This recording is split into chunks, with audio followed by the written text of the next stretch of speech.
Good day there once again, viewers. This is your mate Kamikaze78 here, coming to you guys with some more Planetside 2 content.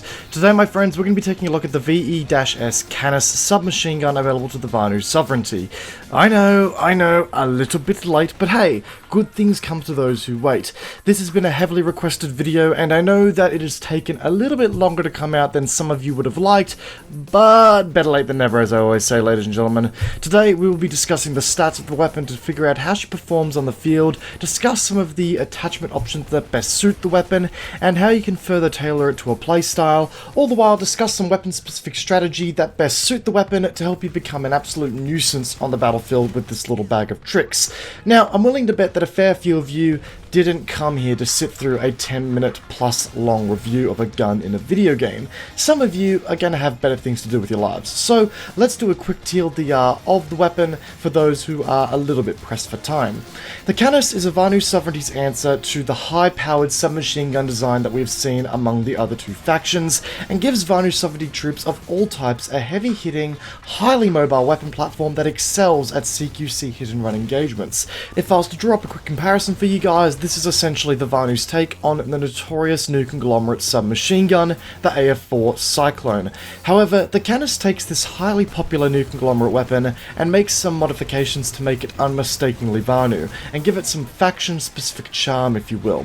For one, the weapon features a mechanic that sees the rate of fire increase to 667 rounds per minute from 550 rounds per minute over a 2.5 second time frame. But as soon as you let go of the trigger, all of that built-up fire rate is gone. This sees the weapon sport a less deadly damage output at the start of a burst when compared to the Cyclone, but over time will actually improve to become a more deadly version of the Cyclone, at least in close quarters combat. In order to see this weapon at her peak performance, you need to limit yourself from getting into situations that see you have to burst fire the weapon, and focus on finding fights that allow you just to let loose on a target. The starting rate of fire for the Canis is extremely underwhelming for a weapon designed for close quarters engagements, so making sure that you get the drop on a target is critical here to ensure that you only get into 1v1 fights where the weapon is performing at her best. This mechanic also makes the weapon oddly proficient at dealing with multiple targets, but only if you can get the jump on them and break the habit of letting off the trigger between targets. However, if I was to be completely honest, this mechanic of having the weapon essentially spool up over time makes it pretty situational. NC Heavy Assaults can get away with using the Cyclone as a primary weapon because it has one of the deadliest damage outputs in the game and does it consistently. The Canis can match the Cyclone, but only after 2.5 seconds of firing it, which can be critical in a 1v1, which for me limits the Canis to a infiltrator or a light assault, or something that can control engagements more effectively and start engagements on their own terms. Anyway, those are some of the TLDR thoughts on the weapon, but obviously some of you came here for a more in-depth review. So let's get into the stats behind the weapon and see how she works. She's going to run you a certification investment of 1000 certs or a daybreak coin cost of 699 daybreak coin to unlock the weapon. Depending on the amount of characters you run under the Vanu flag and considering the amount of classes you can utilize this weapon on, a DBC investment would not be the worst thing in the world, but that is of course up to you and where you see your value in this weapon. Damage wise, the Canis is a true fighter and packs a really respectful punch of 167 before the 10 meter mark, but sadly isn't going to be built for going the distance and will drop a total of 4 damage tiers all the way down to 100 damage at the 46 meter mark. That in turn translates to a 6 shot kill at the 10 meter mark, 7 shot kill at the 22 meter mark, 8 shot kill at the 32 meter mark, 9 shot kill at the 39 meter mark, and a whopping 10 shots to kill at the 46 meter mark. Yeah, as I said, this SMG is not built for going the distance, and is here for a good time, not a long time, which is also emphasized by her recoil pattern, but we'll get into that in a few minutes here. Now, as you guys have heard me discuss in the TLDR, this weapon features a spool-up mechanic that will see the weapon's rate of fire increase the longer the trigger is held, increasing from 550 rounds per minute to 667 rounds per minute over a 2.5 second burst. Now obviously that makes calculating time to kill on this weapon an absolute pain in the ass because we've got to deal with a gradual increase in rate of fire, which as a result changes the time to kill over time. Now we know that the weapon increases by 50.8 rounds per minute per second within the spool up time frame, but there are just so many variables in play that calculating time to kill accurately is just no fun and is kind of counterproductive if anything. So what we'll do is take into consideration the starting rate of fire and the ending rate of fire and draw up time to kill values for those 2 points in time, with consideration being taken for the middle ground, if you will. Essentially, the theoretical time to kill for the weapon at its starting rate of fire of 550 rounds per minute is 0.55 seconds at the 10 meter mark and 0.99 seconds at the 46 meter mark, while at the final rate of fire, the weapon will down a target in 0.45 seconds at the 10 meter mark and 0.81 seconds at the 46 meter mark.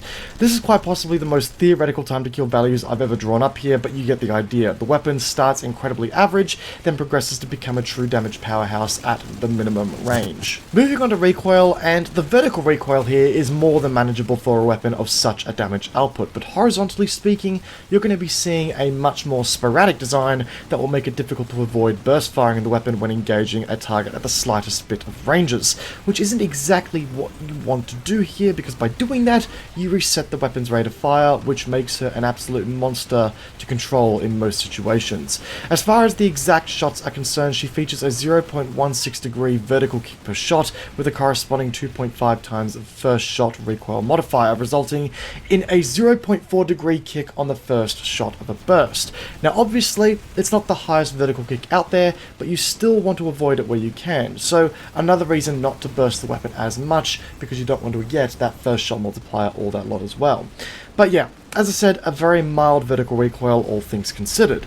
But then we get to the horizontal side of things, and this thing is a red hot alcoholic mess. The type of mess that stumbles into home after a night of binge drinking and tasting whatever they had the night before twice at a local park.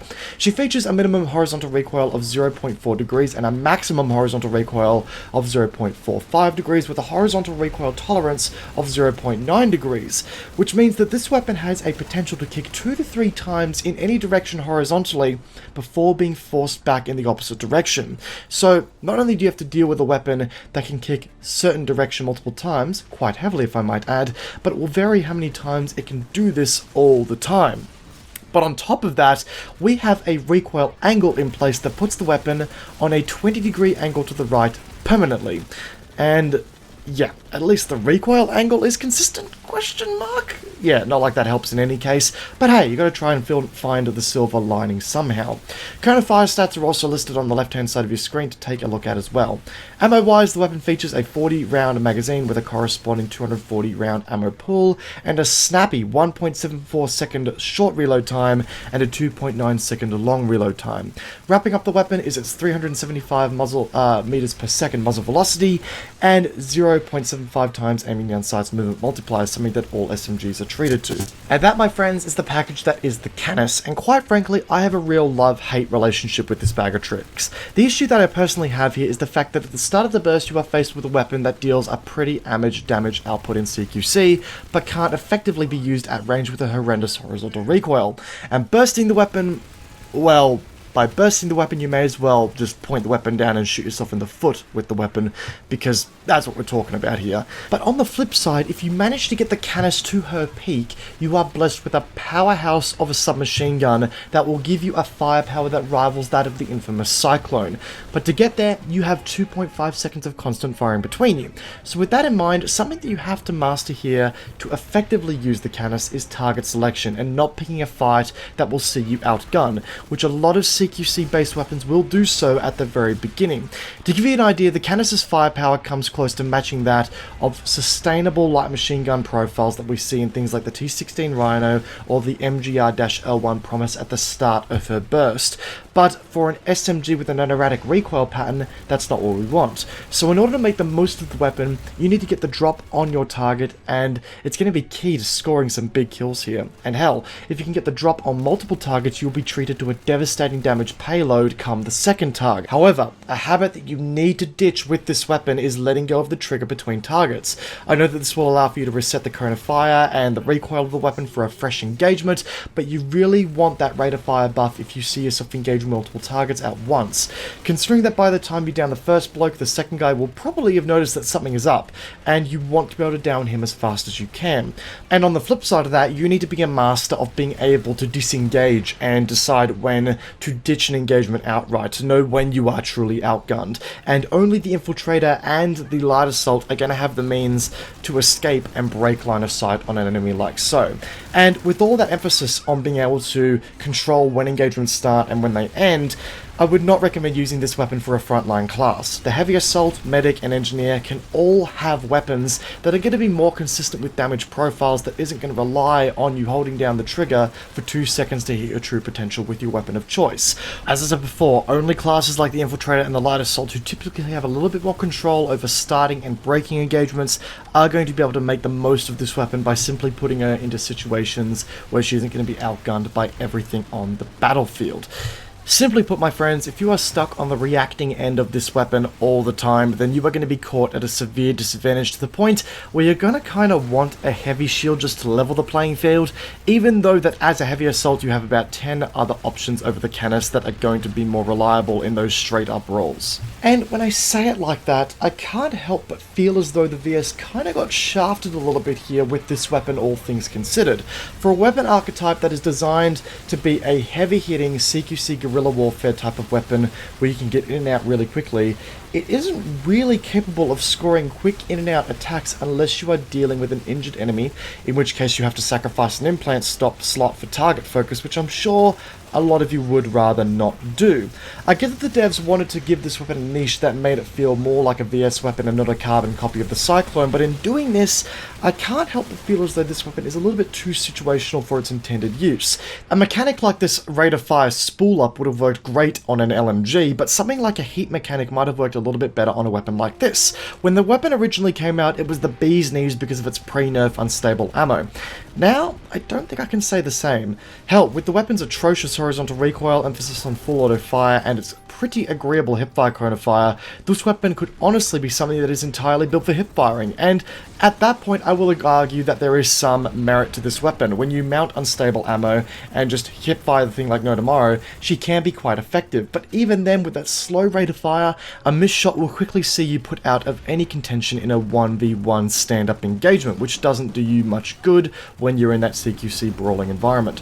But once again, with that said, her initial hipfire cone of fire is pretty agreeable, and when you go ahead and mount that unstable ammunition, you end up being able to fire for long periods of time while hipfiring and still hit your targets relatively accurately. So it is really much a catch-22 situation. But anyway, on the note of attachments like the unstable ammunition, let's have a chat about weapon attachments and how you can best outfit the weapon. The Canis comes with access to 1x through to 3.4x optics, including a 2x and 1x RNV sights, the emission condenser, dark light flashlight, advanced laser sight, forward grip, a vented power core, and unstable ammunition. Now, of course, we want to focus on improving the weapon's ability to catch targets off guard wherever we can, so to start off, the emission condenser is a first good pick. It will horrendously butcher your muzzle velocity, that will reduce your effective range to a slapping distance, but it will make you stealthy, and you need that here, and quite frankly, you really shouldn't be engaging at range with this weapon anyway because of the damage drop-off and the horizontal recoil, and hell, if you decide that you are going to engage at range, you may as well be hip-firing anyway with the build that I'm about to offer you. The advanced laser sight also improves your ability to negate the horizontal recoil by simply not having to deal with it as much, but if you're adamant about aiming down sights, then a forward grip will be a good godsend here to help out with that horizontal recoil.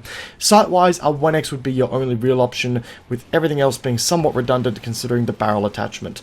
Now, here we go. Unstable ammunition. Do you take it, considering that it's been nerfed to a certain degree now? Well, it's simple in my mind. If you're running a laser sight and focusing on hip firing, then yes, 100%. The laser sight plus unstable ammo combo will actually greatly improve your ability to hit targets fast, and you'll minimize your miss shots as a result. Personally, it's my favorite loadout to run with this weapon. The unstable ammunition, while it does negate some of that headshot damage, you're able to hit targets more regularly, you can hip fire, you can avoid the horizontal recoil. Hell, even using unstable ammunition allowed for me to hip fire against targets at range. So yeah, personally, even post nerf, I think this this attachment is still quite useful on this weapon.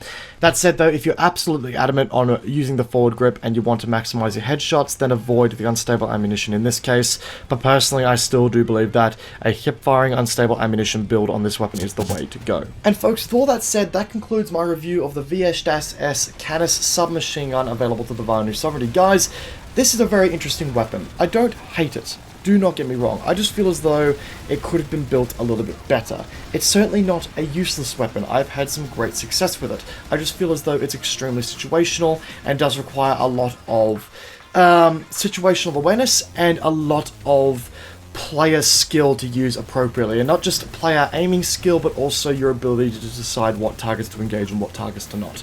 Anyway guys, this was a very long review, so if you enjoyed it, then please do feel free to backhand that like button, and if you've got any thoughts on the Canis, then please do let me know in the comment section down below. Any thoughts would be greatly appreciated.